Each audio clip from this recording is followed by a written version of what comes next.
آج کا جو ہمارا موضوع بیان خاص عنوان ہوگا وہ ہوگا ایک بہت ہی خوبصورت سبق آموز واقعہ جس میں سفیانہ جلال اور جمال نظر آئے گا اور دعوت دین کے وہ انمول کردار و افکار بھی نظر آئیں گے جس میں برے صغیر میں دین اسلام پھیلا، اللہ کا نام پھیلا۔ آج ہم مسلمان ہیں تو انہی اولیاء کرام صوفیاء کرام کی جدوجہد، محنت، کوشش اور کاوش کی۔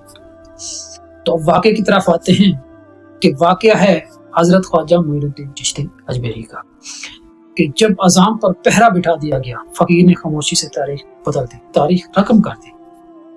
اجمیر کی فضا اس دن عجیب تھی، نہ شور نہ ہنگامہ، مگر خاموش، ایک زخم سا لگ رہا تھا۔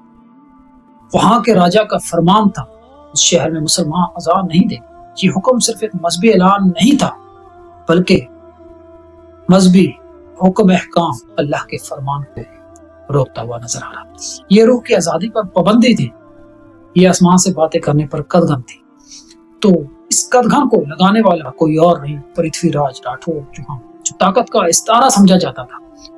یہ وہ زمانہ تھا کہ جب اجمیر پر، دلی پر پرتھوی راج چوہان اور پرتھوی راج راٹھور کی بہت زیادہ داغ بیٹھی ہوئی تھی۔ یہ پرتھوی راج چوہان 12ویں صدی کا راجپوت حکمران تھا۔ یہ چوہان خاندان کا آخری چشم و چراغ، طاقتور بادشاہ، جنگی بہادری اور تیر اندازی اور غرور اقتدار میں مشہور تھا۔ اجمیر اور دلی کی اس سلطنت کے بڑے مراکز تھے۔ تاریخ اسے تلوار کا بادشاہ بھی کہتی تھی، مگر تاریخ یہ بھی مانتی تھی کہ وہ دل کا فتح کرنے کا ہنر نہیں جانتا تھا۔ لیکن ایک فقیر کی صدا نے اس کا دل جیت لیا اور فقیر کا داخلہ طاقت کے مقابلے میں کردار نظر آیا۔ اور اس اجمیر کے ریگستان کے دھوپ سے نکلتا ہوا ایک فقیر داخل ہوا۔ نہ اس کے پاس ہتھیار تھے، نہ لشکر تھا، نہ اعلان تھا، بس ایک نام تھا، اور وہ نام تھا خواجہ معین الدین چشتی اجمیری۔ وہ آئے تو اذان پر پابندی لگ چکی تھی، مینار خاموش تھے مگر دل بے چین، اذان بند مگر اعلان جاری۔ جب خواجہ کو بتایا گیا راجا نے اذان پر پابندی لگا دی تو آپ نے فرمایا جس صدا کا مرکز عرش الہی ہو اسے زمینی طاقت کبھی بھی نہیں روک سکتے۔ تو نہ احتجاج کیا، نہ بغاوت کی، نہ بددعا، بلکہ بس خاموش استقامت اور اللہ پر توکل۔ وہ اذان جو سنی نہیں کی مگر محسوس ہوئی۔ کہتے ہیں کہ اس رات اجمیر میں کوئی اذان بلند نہیں ہوئی مگر دل کانپ اٹھے، فضا بوجھل ہو گئی، راجا کا محل بے سکون ہو گئی۔ یہ وہ اذان تھی جو آواز سے نہیں بلکہ نور سے دی گئی، دل کے سرور سے دی گئی۔ تو راجا کی یہ شکست جو بغیر جنگ کے ہو گئی، جس نے سینکڑوں جنگیں لڑی تھی، وہ رات سوتے ہوئے خود سے ہار گیا۔ یعنی کہ وہ جنگ ایسے ہی ہارا کہ اسے وہ آواز سنائی دیتی رہی کہ کوئی اذان دے رہا ہے۔ اس نے پوچھا میں نے تو آواز بند کر دی تھی، اذان بند کر دی تھی، کہ پھر آواز کہاں سے آ رہی ہے؟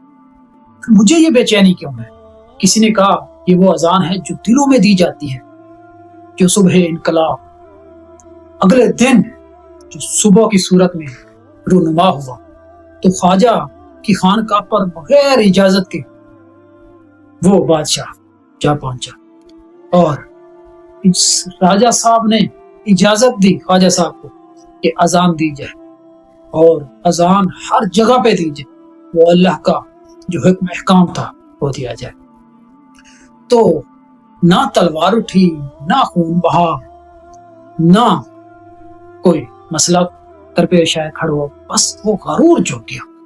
اور اس واقعہ سے جو جڑے مجھے بہت ہی خوبصورت شعر یاد آئے سنانے کی شرف حاصل کروں گا کہ راجا نے روکی اذان، فقیر نے دل سے دی صدا اور دیا ضمیر کو جگا۔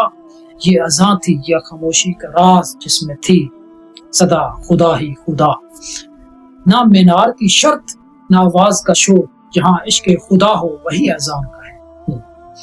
اذان پر پہرے تھے امام آزاد تھا، یہ صوفیوں کا مذہب تھا، یہی تو ان کا جہاد تھا۔ کہ اب جو لبے لباب ہے، جو رزلٹ ہے، جو یعنی کہ آخری پیغام بنتا ہے، طاقت حکم دیتی ہے، کردار بدل دیتا ہے۔ اللہ کے نام میں اتنا اثر ہے جو افکار بھی بدل دیتا ہے۔ صوفیاء نے اسلام کو تلوار سے نہیں بلکہ کردار و افکار سے پھیلایا، تحمل، اخلاق، محبت و عشق سے پھیلایا۔